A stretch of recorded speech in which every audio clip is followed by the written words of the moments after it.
हाँ, तो प्यारे बच्चे कैसे हो आप सभी? आई होप मैं आशा करता हूँ कि आप सभी अच्छे होंगे। तो बच्चों पिछले वीडियो लेक्चर में हमने present indefinite tense, present continuous tense और प्रेजेंट परफेक्ट टेंस के बारे में बात करी थी। तो आज का जो हमारा टॉपिक है वो है प्रेजेंट परफेक्ट कंटीन्यूअस टेंस का। ठीक है, आज अपन प्रेजेंट परफेक्ट कंटीन्यूअस टेंस के बारे में बात करेंगे कि ये टेंस हमें क्या बताता है। ठीक है, तो देखो बच्चों, अगर प्रेजेंट परफेक्ट कंटीन्यूअस टेंस की बात करी जाए, ठीक है, तो इसमें आपको सबसे ज़्यादा एक बात ध्यान रखनी है। ठीक है, कि इसका जो यूज होता है वो कब होता है। ठीक है, यानी वो कौन सी सिचुएशन होती है जब प्रेजेंट परफेक्ट कंटीन्यूअस टेंस का यूज किया जाता है। ठीक है, तो बच्चों इसमें आपको एक चीज ध्यान रखनी है कि कोई एक्शन या कोई क्रिया पास्ट से शुरू हुई और वो अभी भी जारी है। बस ये एक सिंपल सी बात आपको याद रखनी है कि कोई भी काम या कोई भी एक्शन या क्रिया पास्ट से शुरू हुई और वो अभी भी चल रही है। ठीक है, जैसे कि मैं आपको एक एग्जांपल से समझाऊं, मैं 2 दिन से पढ़ रहा हूं। अब मैं 2 दिन से पढ़ रहा हूं, तो जो 2 दिन बीते हुए हैं यानी जो 2 दिन गए हैं वो पास्ट टाइम ही तो है, और मैं अभी भी पढ़ रहा हूँ यानी वो क्रिया अभी भी जारी है। ठीक है,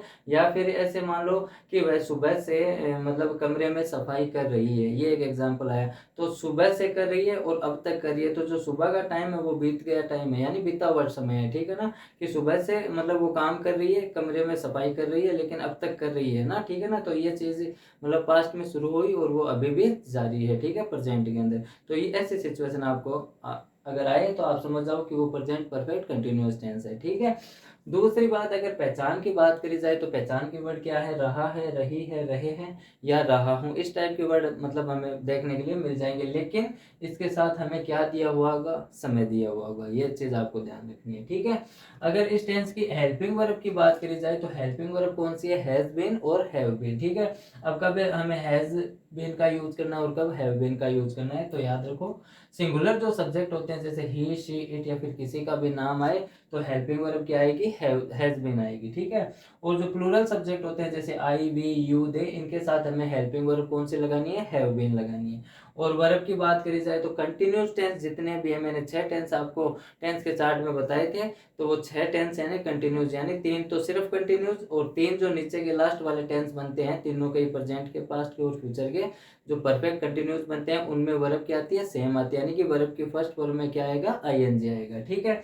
अब चलो अपन सिंपल सेंटेंस देखते हैं। अच्छा, सिंपल सेंटेंस को बताने से पहले आपको एक चीज और मैं बताता हूँ कि इस टेंस में सिंस या फॉर का यूज होगा। ठीक है, अब कब सिंस लगाना है, कब फॉर, तो पिछले वीडियो में मतलब परफेक्ट के अंदर मैंने आपको थोड़ा सा बताया था कि सिंस का यूज हमें फिक्स टाइम यानी पक्का जो समय होता है फिक्स्ड, उसके लिए लेना है, और फोर का यूज यानी कच्चा समय यानी जो अनफिक्स्ड हो यानी फिक्स्ड ना हो, तब हमें फोर का यूज। अब सिंस या फोर को अगर मैं आपको और ज्यादा अच्छे शब्दों में समझाऊं तो जैसे फिक्स्ड पक्का समय यानी कि एक फिक्स टाइम क्या होता है, मतलब जैसे कि वह सुबह से चाय पी रही है, तो सुबह आपको पता है मॉर्निंग टाइम रोज होता है ना, ये एक फिक्स टाइम है, जैसे सुबह, शाम, दिन या रात। या फिर महीनों के जो नाम होते हैं जैसे जनवरी, फरवरी, मार्च, ये सारे क्या फिक्स टाइम है। या फिर जो वीक नेम्स होते हैं यानी सप्ताह के जो दिन होते हैं, संडे, मंडे, ट्यूसडे, वेडनेसडे जो भी है, उनके साथ भी मतलब सिंस आता है क्योंकि एक फिक्स टाइम है। या फिर कोई सन मान लो जैसे 2004, 2005, 1997, ये सारे एक फिक्स टाइम है। ठीक है ना,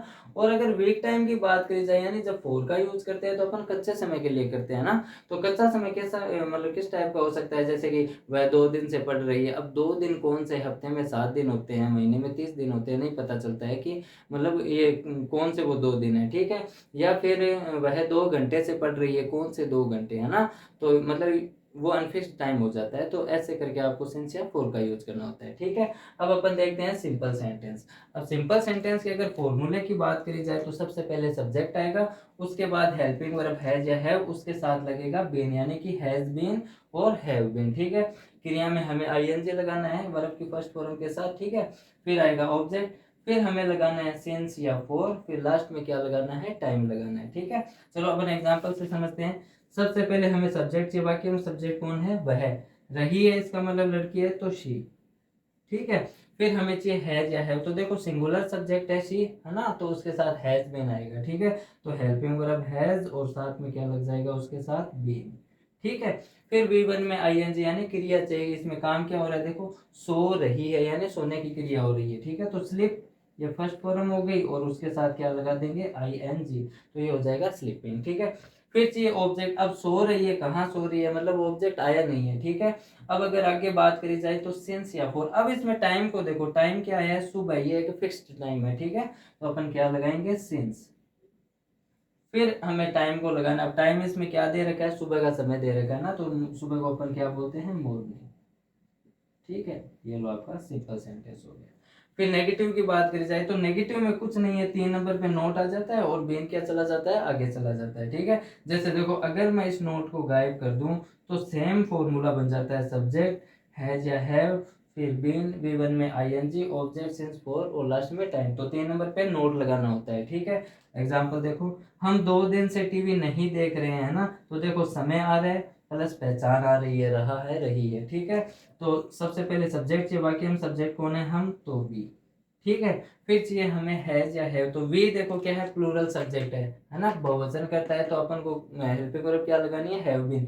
लेकिन हैव आएगा, उसके बाद नोट आएगा 3 नंबर पे, क्योंकि बीन क्या है, आगे चला जाता है, तो इसमें साथ में नहीं लिखा जाएगा, ठीक है। तो 3 नंबर पे नोट, उसके बाद बीन लगा हुआ, उसके बाद V1 में आईएनजी। अब क्रिया देखो, देख रहे हैं यानी देखने की क्रिया, और ये देखने को हम क्या बोलते हैं, वॉच, और उसके साथ क्या लग जाएगा, आईएनजी, तो ये बन जाएगा वॉचिंग।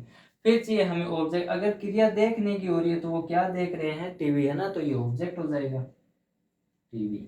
फिर हमें चाहिए सिंस या फॉर, अब टाइम को देखो, 2 दिन, क्या ये फिक्स टाइम है, फिक्स टाइम नहीं है, ये है अनफिक्स्ड टाइम, यानी कि ये एक वीक टाइम है, कच्चा समय है, 2 दिन, कौन से 2 दिन, ठीक है ना। तो अपन सिंस नहीं लगाएंगे, अपन क्या लगाएंगे, सिंस या फॉर में से फॉर लगाएंगे, ठीक है। फिर अपन टाइम को लिखेंगे, अब देखो टाइम क्या दे रखा है, 2 दिन, है ना, तो 2 days। ये लो आपका नेगेटिव सेंटेंस भी हो गया। अब अपन बात करते हैं इंटेरोगेटिव सेंटेंस की। अब इंटेरोगेटिव सेंटेंस में सबसे पहले हेल्पिंग वर्ब, उसके बाद सब्जेक्ट और उसके बाद बीन, यानी इंटेरोगेटिव सेंटेंस में बीन का यूज कितने नंबर पे होगा, 3 नंबर पे होगा। फिर V1 में आईएनजी, ऑब्जेक्ट सिंस या फॉर प्लस टाइम और लास्ट में क्वेश्चन मार्क, ठीक है। वाक्य देखो, क्या तुम 2004 से अंग्रेजी पढ़ा रहे हो, तो देखो समय प्लस टाइम, ठीक है।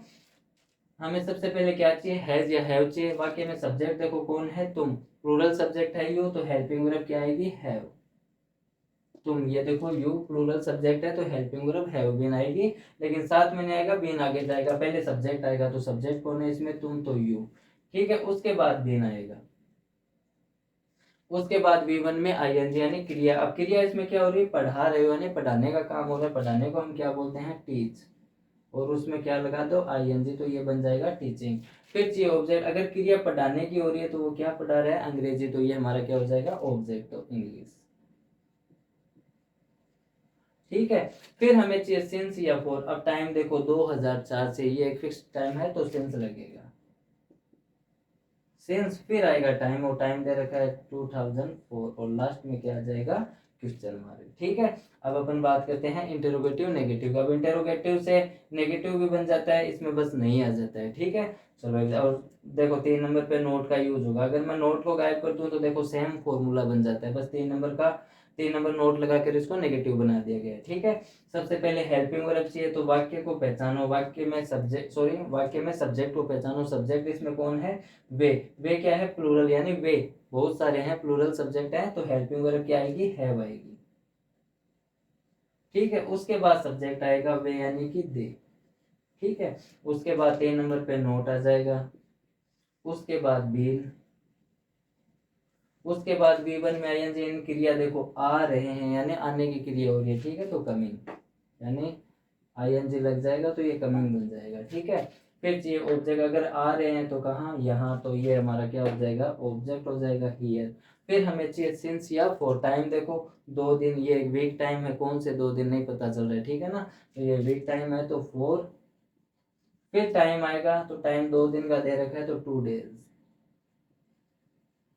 और लास्ट में क्या आ जाएगा, क्वेश्चन मार्क। ये लो आपका इंटेरोगेटिव नेगेटिव भी हो गया। अब अपन बात करते हैं WH वर्ड सेंटेंस की, ठीक है। अब WH वर्ड सेंटेंस की पहचान वैसे मैंने आपको बहुत पीछे के वीडियो में बहुत बार बताई है, कि कुछ वर्ड्स होते हैं वो वाक्य के कहाँ आते हैं, बीच में आते हैं, जैसे कब, क्यों, कैसे, कहाँ, कौन सा, कौन सी, किसका, किसकी, ठीक है।